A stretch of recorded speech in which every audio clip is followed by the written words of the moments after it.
오늘은 성령 강림절로 예배합니다. 성령 강림절은 예수님께서 부활하시고 50일째 되는 날이기도 하고요.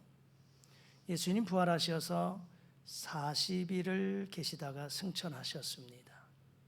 그 승천하신 이후에 10일 만에, 그래서 오순절은 한자로 5자에 10순자를 써서 50일째 되는 날, 그래서 오순절에 성령이 강림하셨습니다. 이 초대교회가 놀라운 부흥의 역사를 일으킨 이 배경은 바로 오순절의 성령 강림 사건이었습니다. 오늘 교회들이 이 성령의 충만함을 덧입고 성령의 은혜 가운데 마치 초대교회가 부흥이 되었던 것처럼 오늘날 우리 교회가 또 많은 교회들이 성령의 충만함을 덧입고 교회로서의 그 기능과 사명을 감당하며 교회가 아름답게 세워져 갈 수 있는 은혜가 있기를 꿈꾸며 또 그렇게 되어지기를 주의 이름으로 소망합니다. 2000년 전에 이 오순절의 성령 사건은 굉장한 획기적인 폭발적인 기적의 사건이었습니다. 놀라운 사건인데 그 오순절의 역사들이 오늘 이 시대는 동일하게 나타나지는 않지만 그러나 성령의 은혜와 역사들이 비슷비슷하게 그런 유사한 사건들이 계속해서 일어나고 있습니다.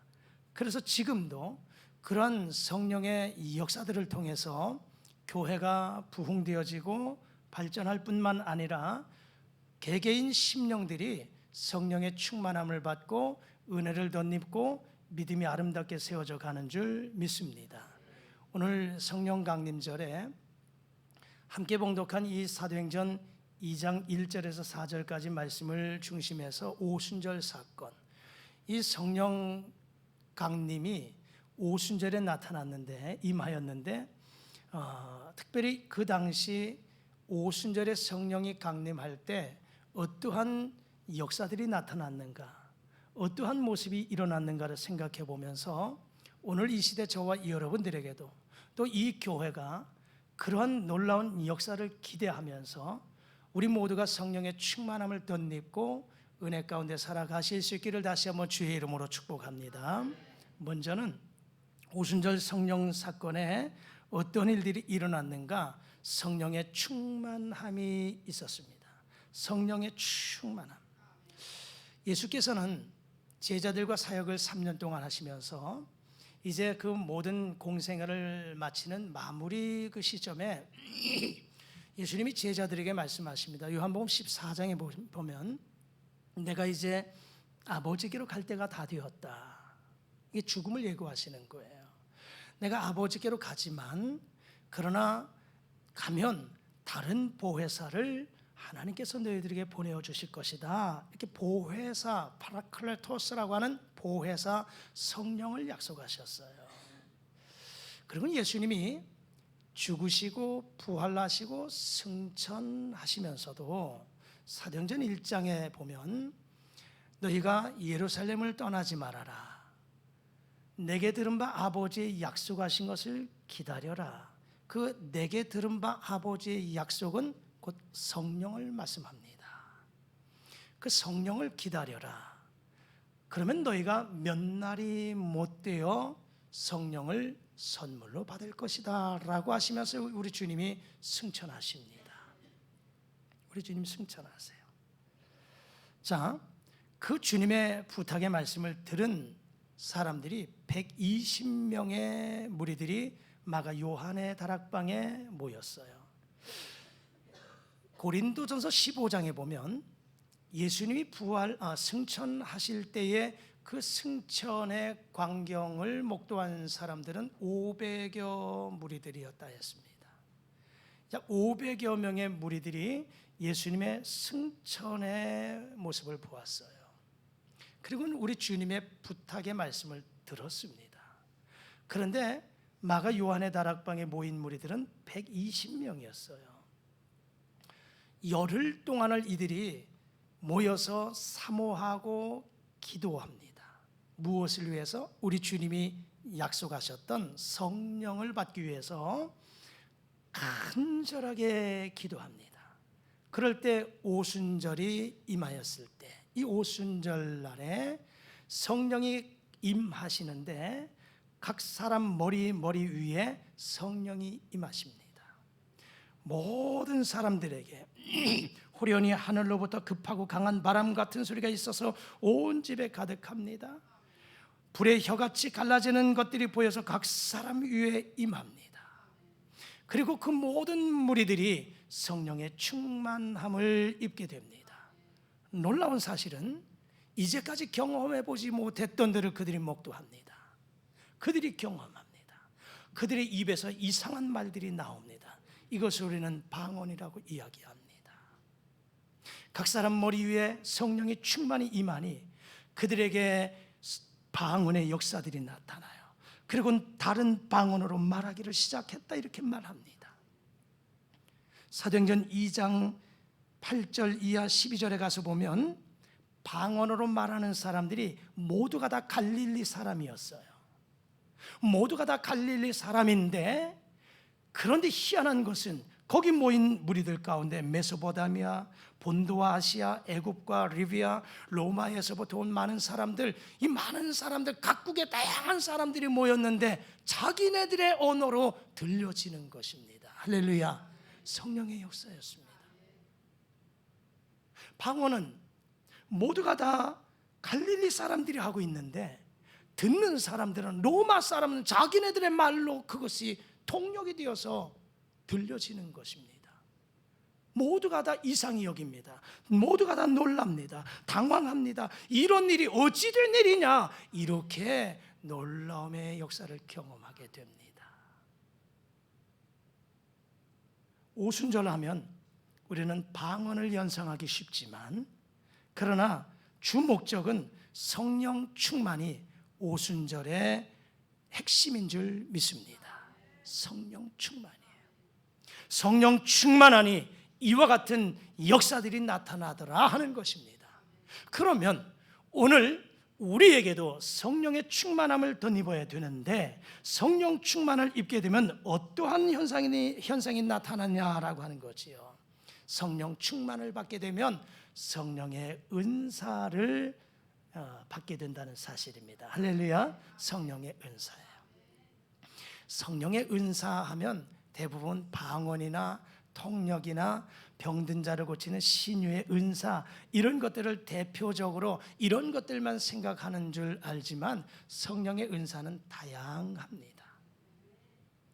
고린도전서 12장에 보면 9가지의 성령의 은사를 소개하고 있습니다. 지혜, 지식, 믿음의 은사, 그리고 신유의 은사, 능력 행함의 은사, 예언의 은사, 그리고 영분별의 은사, 방언과 통역의 은사, 9가지를 말씀해요.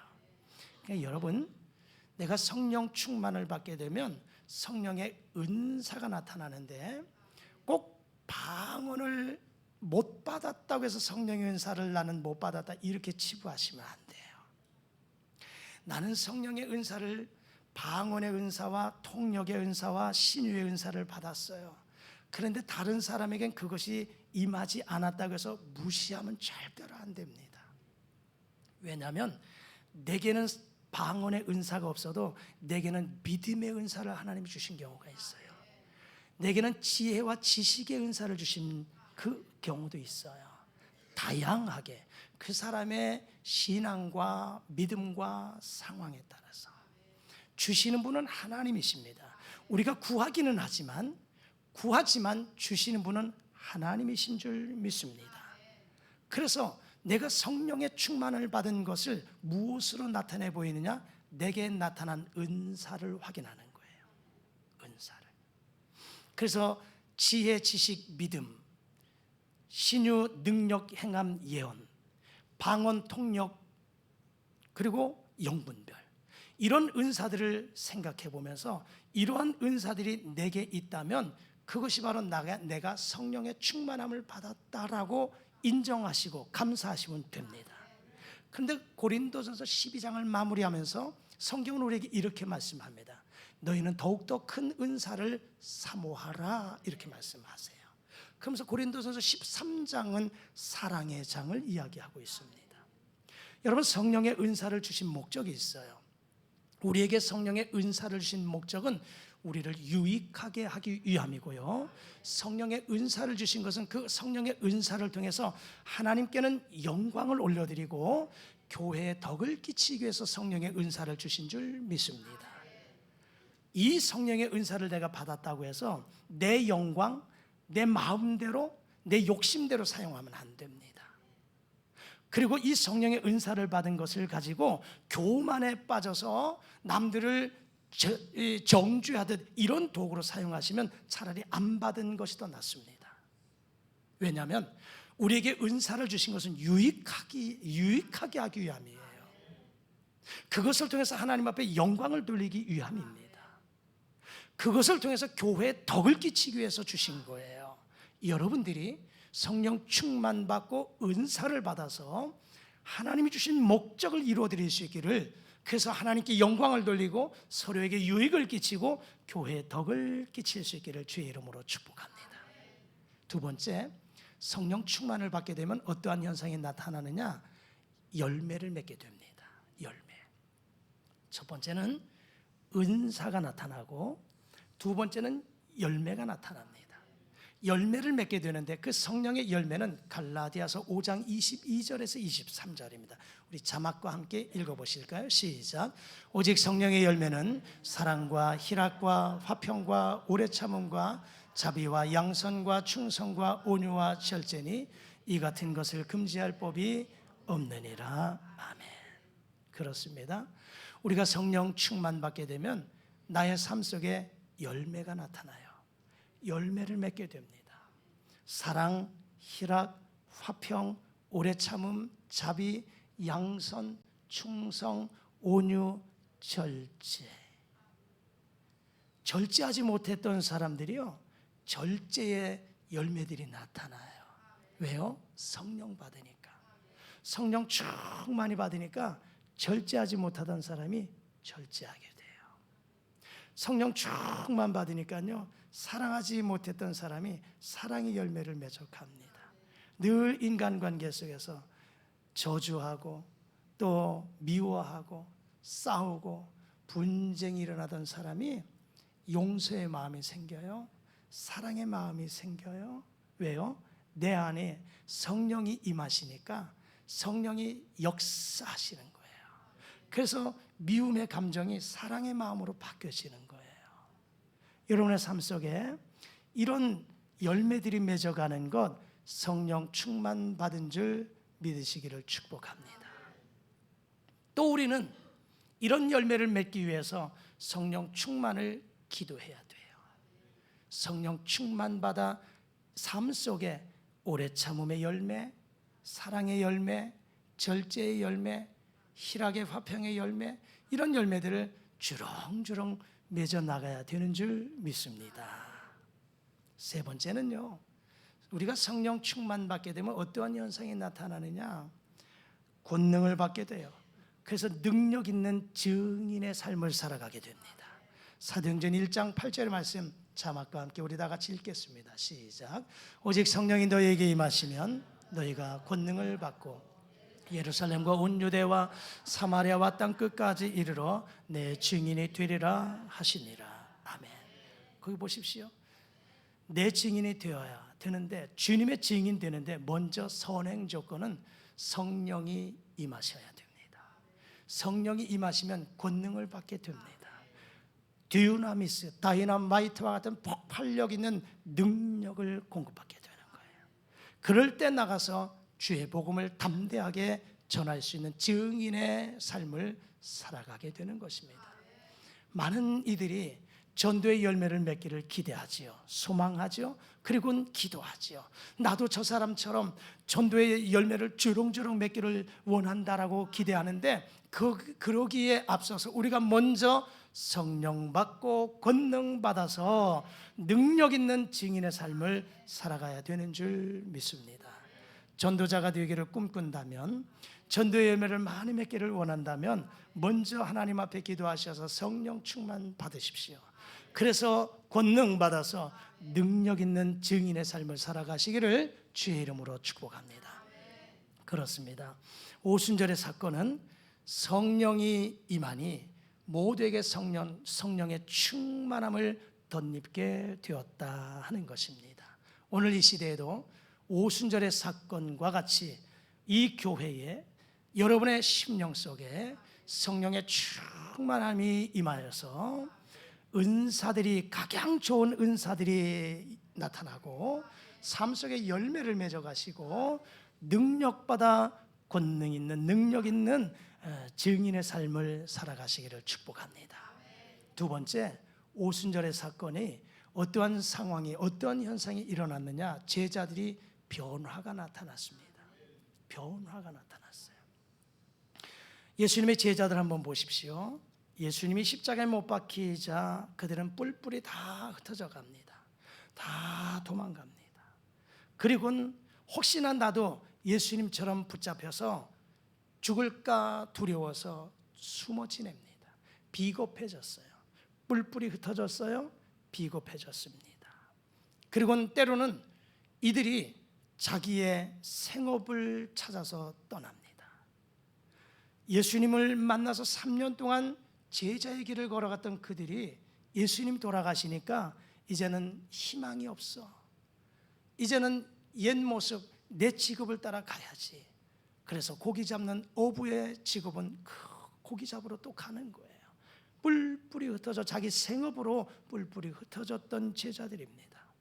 하지만 예수님이 부활하셔서 부활의 사건 이후에 그 부활의 주님을 만난 제자들은 달라지기 시작했습니다. 뿔뿔이 흩어졌던 그들이 한 사람 한 사람 모여서 하나가 되었습니다. 할렐루야, 하나가 되었습니다. 그리고는 그들이 비겁하게 도망갔던 그들이 담대하게 바뀌어져 버렸어요. 담대하게. 세속적인 그들이 하나님 중심으로 바뀌어져 버렸습니다. 뿐만 아니라 오히려 예수님의 승천도 목도했고, 그리고 예수님에 대한 신앙을 더욱더 확고하게, 확실하게, 확고하게 바꿔버립니다. 기도하게 됩니다. 그리고 조직을 재정비해요. 가룟 유다는 양심의 가책을 받아서 은 30을 던져버리고 목매어 죽거든요. 창자가 터져나와서 죽거든요. 그래서 가룟 유다의 그 빈자리를 기도하면서 마띠아라고 하는 사람을 제자로 세웁니다. 조직을 재정비하는 거예요. 조직 재정비. 그리고 예수님의 부탁의 말씀을 따라서 이들이 오순절에 모인 거예요. 그리고 사모하면서 열심히 기도하다가 성령의 충만함을 덧입은 줄 믿습니다. 이렇게 성령을 받으니까 이 제자들이 변화가 나타나요. 예전의 제자들이 아니에요. 비겁쟁이가 아니에요. 담대함으로, 그리고 증인의 삶을 살아가거든요. 베드로를 한번 보십시오. 자, 사도행전 2장 14절 우리 자막과 함께 읽어보시죠. 시작. 베드로가 11사도와 함께 서서 소리를 높여 이르되 유대인들과 예루살렘에 사는 모든 사람들아, 이 일을 너희로 알게 할 것이니 내 말에 귀를 기울이라. 아멘. 베드로가 11사도와 함께 서서 소리를 높여 뭐라고요? 내 말에 귀를 기울이라는 거예요. 부활의 예수님을 만나기 이전, 성령 받기 이전에 베드로 어떻게 했어요? 예수님, 난 제자 아니야. 저 사람 몰라. 저주하고 맹세하며 3번씩이나 부인했던 사람이 베드로입니다. 그리고 예수님 돌아가시니까 나는 고기 잡으러 가야 되겠다. 전직 어부의 그 자리로 돌아가고 버리면 합니다. 이랬던 베드로가 부활의 주님을 만나게 되거든요. 그런 이후에 이 베드로가 오늘 말씀 보는 것처럼 소리를 높여 그 많은 사람들에게, 어떻게 유대인들과 예루살렘에 사는 모든 사람들을 향해서 내 소리를 들어보라는 거예요. 바뀌어져 버렸습니다. 빌라도 법정의 뜰에 있었던 베드로 그 모습이 아닙니다. 갈릴리 호수의 고기잡이의 베드로가 아닙니다. 이런 베드로가 그 많은 사람들 앞에서 이렇게 담대하게 외칩니다. 사도행전 2장 21절입니다. 다 같이 읽겠습니다. 시작. 누구든지 주의 이름을 부르는 자는 구원을 받으리라 하였느니라. 아멘. 사도행전 2장 36절입니다. 시작. 그런즉 이스라엘 온 집은 확실히 알지니 너희가 십자가에 못 박은 이 예수를 하나님이 주와 그리스도가 되게 하셨느니라 하느라. 할렐루야. 이렇게 변화가 되었어요.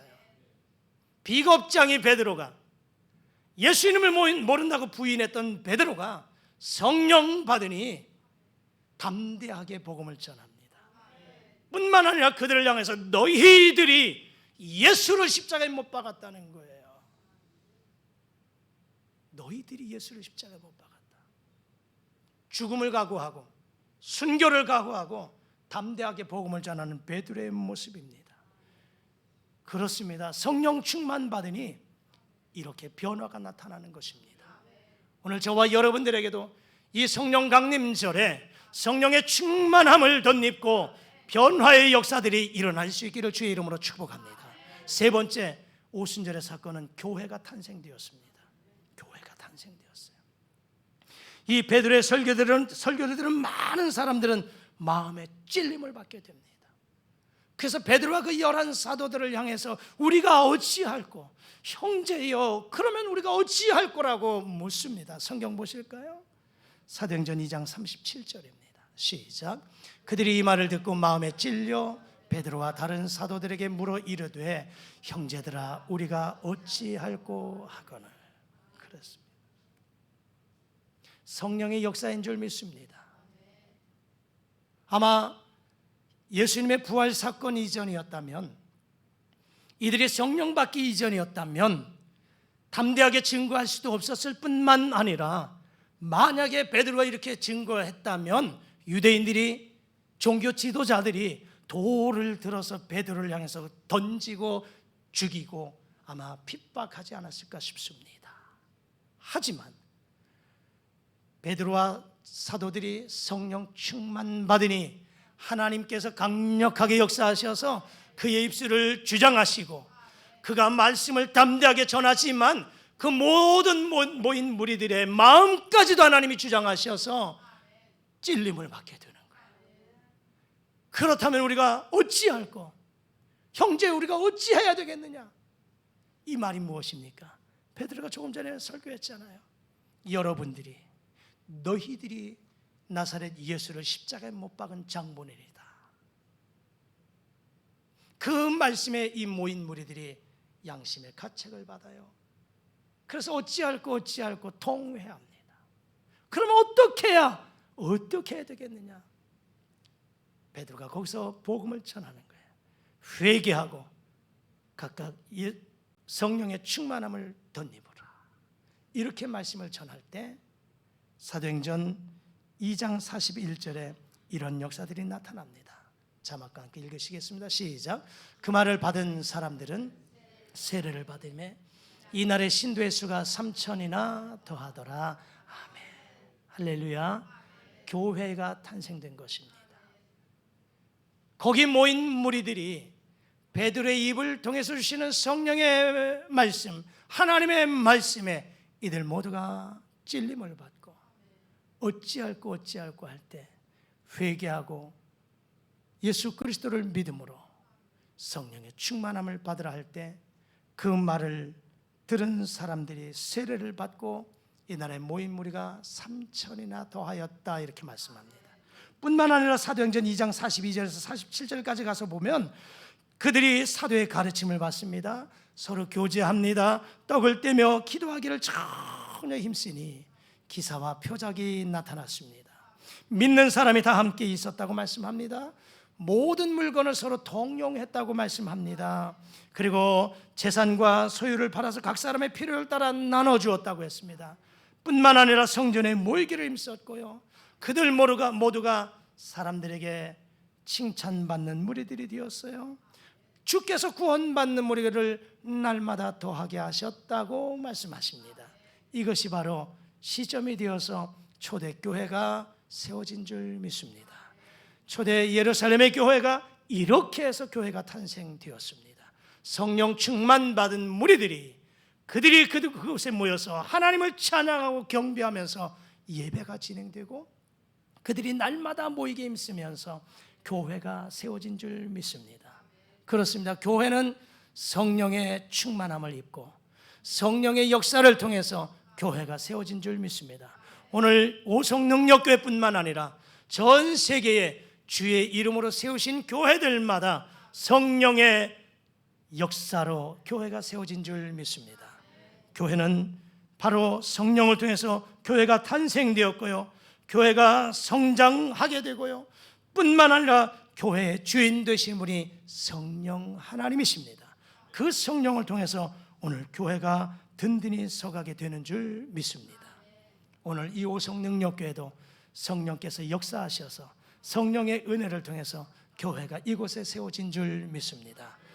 하나님이 기뻐하시는 교회를 성장해 가기 위해서 이 교회는 초대교회와 같이 날마다 성령으로 충만함을 덧입는 교회가 되어야 되는 줄 믿습니다. 세상 사람들의 모임 같은 그런 모임이 되어서는 안 됩니다.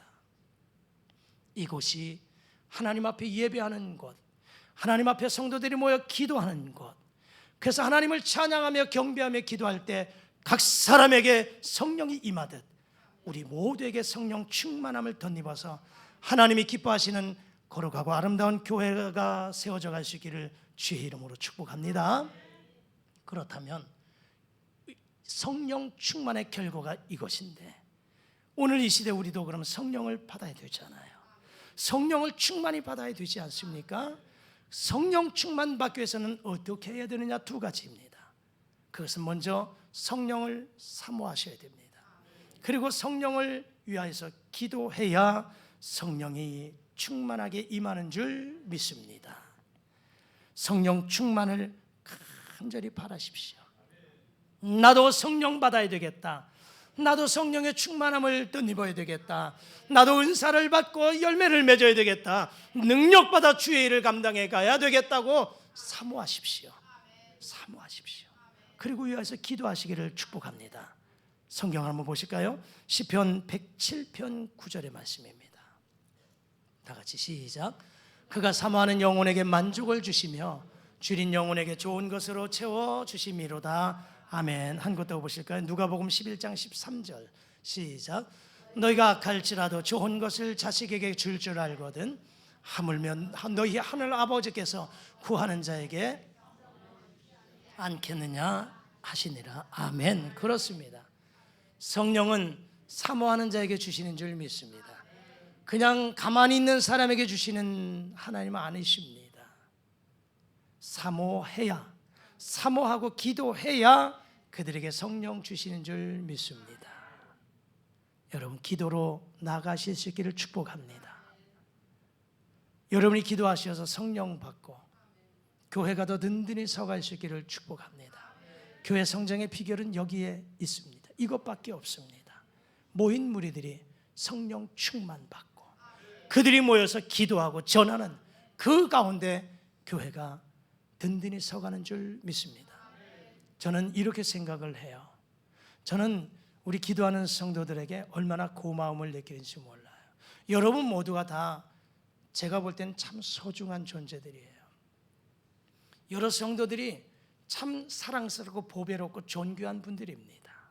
그런데 제가 그래도 그 가운데 우리 교회 보석과 같은 존재라고 여기는 몇 분들이 있어요. 시기하지 마십시오.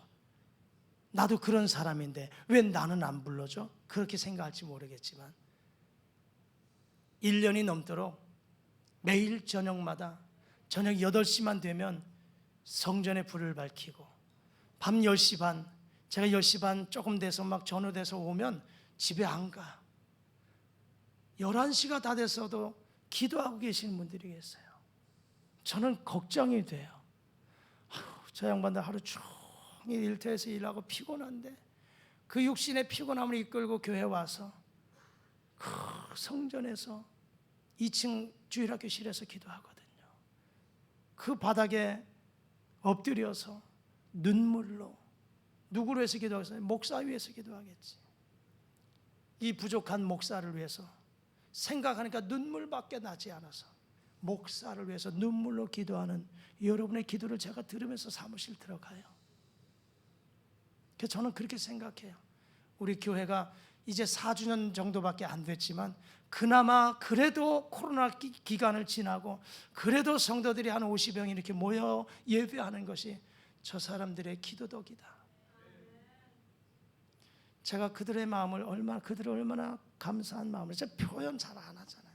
제가 여러분들에게 기도하는 사람들에게 감사 표시 잘 안 하잖아요. 그런데 제 마음에 참 보석과 같은 존재들이다. 그리고 11시가 넘어 집에 가서도 4시 50분이면 벌써 성전에 들어와서 새벽 기도를 준비하고 5시 20분에 새벽 기도하고 그리고 직장을 또 나가요. 목사는 피곤하면 좀 쉴 수도 있는데 저들은 또 일주일 내내 일터로 나가서 또 현장에서 일을 해요. 저녁이면 지친 몸으로 이끌고 기도합니다. 교회가 이렇게 기도하는 동력자들이 있기에 하나님께서 붙잡아 주시고 세워가시는 줄 믿습니다. 꼭 그 기도 시간에 동참하지 않는 분도 나름대로 여러분들이 교회를 위해서 주의 종과 성도들에서 기도하고 있는 성도들이 있을 줄 알아요.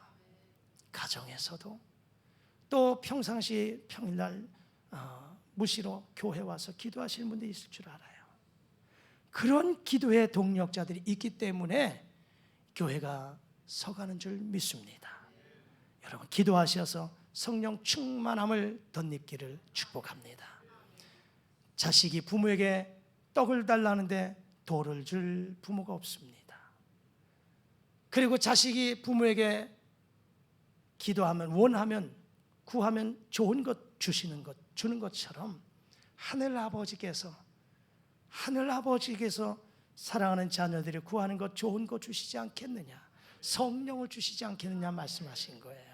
그래서 우리는 성령 충만을 사모하고 기도 가운데 받을 수 있다는 것입니다. 마지막에 어떠한 가운데 성령 충만을 받을 수 있을까? 회개할 때 성령의 충만함을 받을 수 있습니다. 성경 사도행전 2장 38절의 말씀입니다. 시작. 베드로가 이르되 너희가 회개하여 각각 예수 그리스도의 이름으로 세례를 받고 죄 사함을 받으라. 그리하면 성령의 선물을 받으리니 아멘. 너희가 회개하여 그리하면 성령의 선물을 받으리라. 먼저 내 안에 회개의 영이 임하여서 내가 하나님과의 관계 속에서 죄악으로 해서 단절된 모습들을 정리하셔야 됩니다. 그리고 기도하여야 성령의 선물을 받는 줄 믿습니다. 죄는 나와 하나님과의 관계를 단절시키는 거예요. 가로막는 거예요. 벽과 같은 존재입니다. 아무리 하나님이 나에게 은혜를 주셔도 벽이 막고 있으면 그것이 내게 들어오지 못하지 않아요. 상수도 사업소에서 거기에서 물을 각 가정들마다 파이프를 통해서 공급해 주지만 그러나 내 가정에서 직접 내가 수도 꼭지를 틀어야만 물을 받을 수 있는 것처럼 죄는 그렇습니다.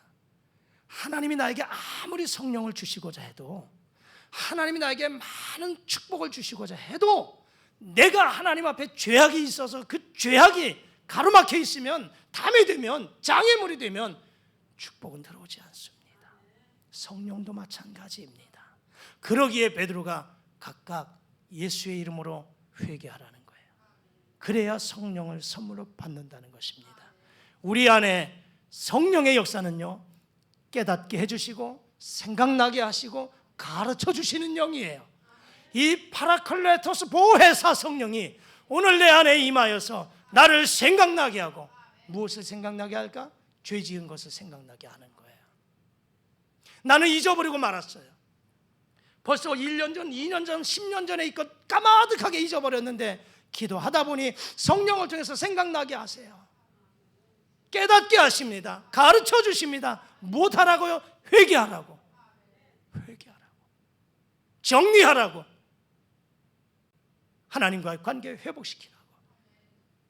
거기에 우리가 순종하고 회개하며 기도할 때 성령을 선물로 받는 줄 믿습니다.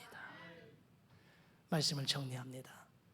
2024년 오순절 성령 사건이 오늘 성령 강림절에 동일하게 역사하지는 않는다 할지라도, 그러나 지금 이 순간에도 성령은 역사하십니다. 성령은 살아계시고 운행하시고 지금 이 시간 우리 모든 심령들 가운데 성령이 역사하시는 줄 믿습니다.